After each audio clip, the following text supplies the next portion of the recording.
প্রিয় দর্শক মন্ডলী, আমরা রয়েছি এই মুহূর্তে ময়মনসিংহের গৌরীপুর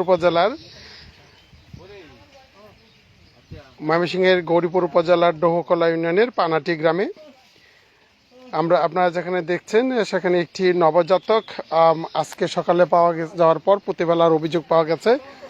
প্রিয় দর্শক মন্ডলী, আমরা আপনাদেরকে জানিয়ে রাখি, আজকে সকালবেলায় পানাটির একটি পুকুরে ৬-৭ মাস বয়সের একটি শিশু নবজাতকের লাশ পাওয়া যায়। সেই লাশটি ধারণা করা হচ্ছে এলাকার অন্য একজন মহিলার। যে মহিলার তিনি ময়মনসিংহ হাসপাতালে সম্ভবত চিকিৎসাধীন রয়েছেন বলে অভিযোগ রয়েছে। আমরা এই জায়গায় এই মুহূর্তে রয়েছি। আমাদের সেই যে শিশুটির লাশ প্রথম দেখেছিল আরেকটি শিশু, আমরা সেই শিশুটির সাথে আপনাদেরকে পরিচয় করিয়ে দিব।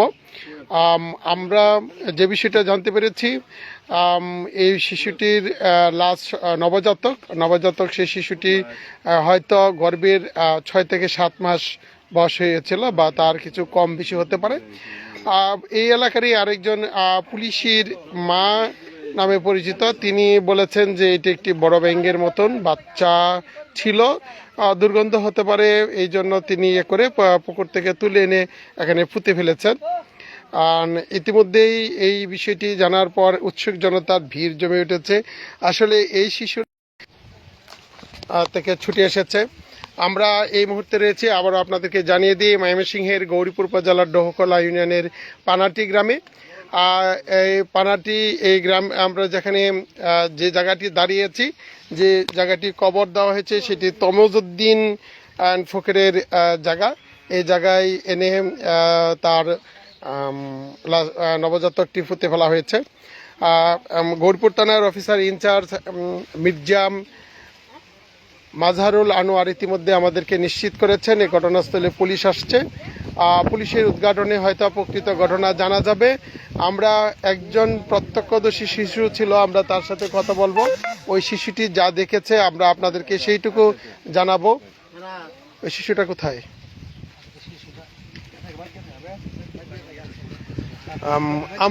আমরা কথা বলি একজনের সাথে। আপনার নামটা কি ভাই? হ্যাঁ, আমার নাম মোহাম্মদ শেখ ফরিদ। শেখ ফরিদ, আপনি কিভাবে জানলেন? এই যে মানুষের রাস্তাঘাটে চলাফেরা করতেছি, এইভাবে জানাজানি হলো। আচ্ছা, লাশটা তো পাওয়া গেছিল পুকুরে, না? জি, পুকুরে পাওয়া গেছে, পুকুরে নবজাতকের। জি। তারপরে এনে পুঁতে ফেলা হয়েছে, না? তারপরে এই জায়গায় না তারা দাদি আর নাতি নিয়ে পুঁতে ফেলছে আর কি।